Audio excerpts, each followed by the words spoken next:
হজরত ইউনুস আলাইহিসসালাম একজন সম্মানিত নবী। পবিত্র কোরআনে স্বতন্ত্র একটি সূরা অবতীর্ণ হয়েছে তার নামে, সূরা ইউনুস। এছাড়াও পবিত্র কোরআনে আরও কয়েকটি সূরায় তার সম্পর্কে আলোচনা করা হয়েছে। পৃথিবীতে দুজন নবী মায়ের নামে পরিচিত হয়েছে, একজন হজরত ঈসা ইবনে মরিয়ম, অন্যজন হজরত ইউনুস ইবনে মাত্তা। মাত্তা হজরত ইউনুস আলাইহিসসালাম এর মায়ের নাম। মায়ের নামে তাকে ইউনুস ইবনে মাত্তা বলা হয়। কোরআন মাজিদে তাকে তিনটি নামে উল্লেখ করা হয়েছে। মূল নাম ইউনুস, জুন্নুন ও সাইবুল হুদ।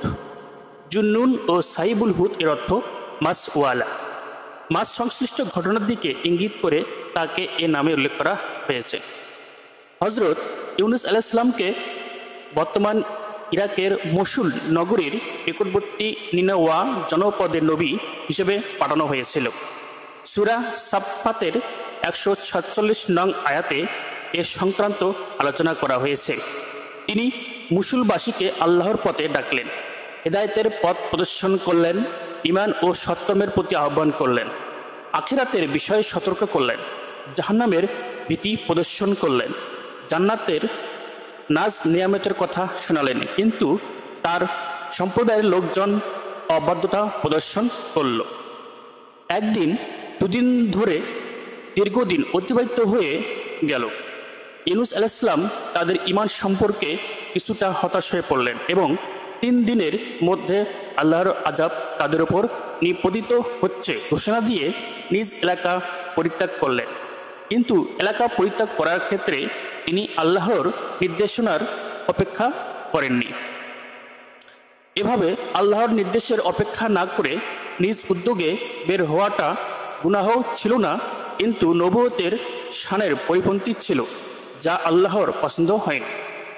আল্লাহ তার প্রিয় বান্দাদের এমন ছোটখাটো বিচ্যুতিও বড় ধরপাকড় করেন। হজরত ইউনুস আলাইহিসসালাম এলাকা পরিত্যাগ করার পর লোকজন উপলব্ধি করল যে এবার নিশ্চিত আল্লাহর আযাব চলে আসবে। তাই তারা সবাই মিলে আল্লাহর কাছে তওবা করল, লোকালয় ছেড়ে বন বাদারের দিকে চলে গেল, গবাদি পশু ও শিশুদেরও সঙ্গে নিল। সেখানে সবাই তাই মনোবাক্যে আল্লাহর কাছে আশ্রয় ও ক্ষমা প্রার্থনা করল। তাদের খাঁটি তওবা ও কাকুতি মিনতির কারণে আল্লাহ তাদের উপর থেকে আযাব সরিয়ে নেন। এলাকা পরিত্যাগের পর হজরত ইউনুস আলাইহিসসালাম ভাবছিলেন তার সম্প্রদায় হয়তো আল্লাহর আযাবে ধ্বংস হয়ে গেছে। তিনি কল্পনাও করতে পারেনি যে তারা তওবা করে আল্লাহর প্রতি ঈমান নিয়ে আসবে। ফলে তিনি যখন জানতে পারলেন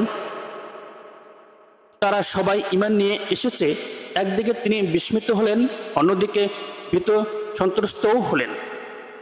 ভীত হওয়ার কারণ ছিল তিনি তাদের বলছিলেন তিনি 3 দিনের মধ্যে আল্লাহর আযাব আসবে, কিন্তু তাদের দোয়ার কারণে সেই আযাব সরে গেছে। সুতরাং তারা তাকে মিথ্যাবাদী সাব্যস্ত করে হত্যা করতে পারে। তৎকালে মিথ্যা বলার শাস্তি ছিল হত্যা।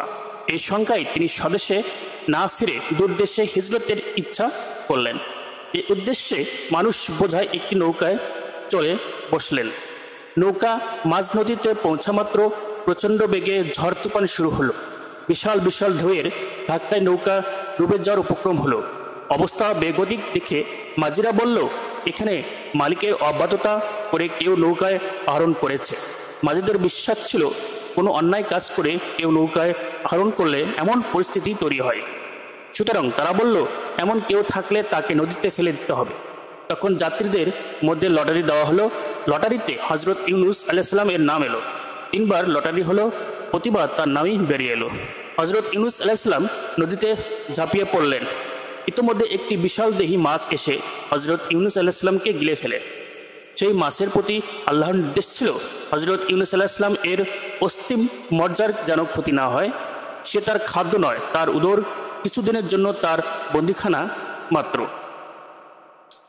মাছের উদরে গিয়ে তিনি একটি দোয়া পড়লেন, আল্লাহর কাছে আশ্রয় চাইলেন, ক্ষমা প্রার্থনা করলেন। তিনি বললেন, লা ইলাহা ইল্লা আনতা সুবহানাকা ইন্নী কুনতু মিনাজ জালিমিন। অর্থাৎ, হে আল্লাহ, আপনি ছাড়া আমার কোনো ইলাহ নেই, আপনি চিরপবিত্র, নিশ্চয়ই আমি নিজের উপর জুলুম করে ফেলেছি। এই দোয়ার বরকতে মাছের পেট থেকে আল্লাহ তাকে মুক্তি দেন। নতুবা মাছের পেটেই তার সমাধি হতো। আল্লাহ তাআলা বলেন, যদি ইউনুস আল্লাহর তাসবিহ পাঠ না করতেন তবে তাকে কিয়ামত দিবস পর্যন্ত মাছের উদরে থাকতে হতো। সূরা সাফফাত 143 থেকে 144।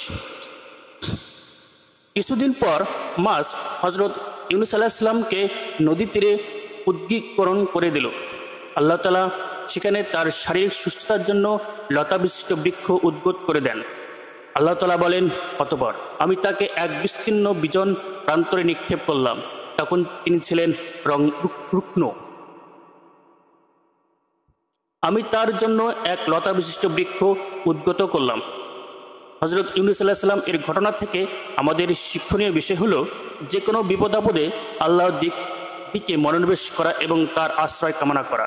হাদিস শরীফে আছে, যে কোনো উদ্দেশ্যে হাসিলের নিয়তে যদি কেউ লা ইলাহা ইল্লা আনতা সুবহানাকা ইন্নী কুনতু মিনাজ জালিমিন দোয়াটি পড়ে, তবে আল্লাহ তার উদ্দেশ্য পূরণ করে দেন এবং বিপদ থেকে রক্ষা করেন। আল্লাহ এসব শিক্ষা আমাদের জীবনেও বাস্তবায়ন করার তৌফিক দিন। আমিন। ধন্যবাদ।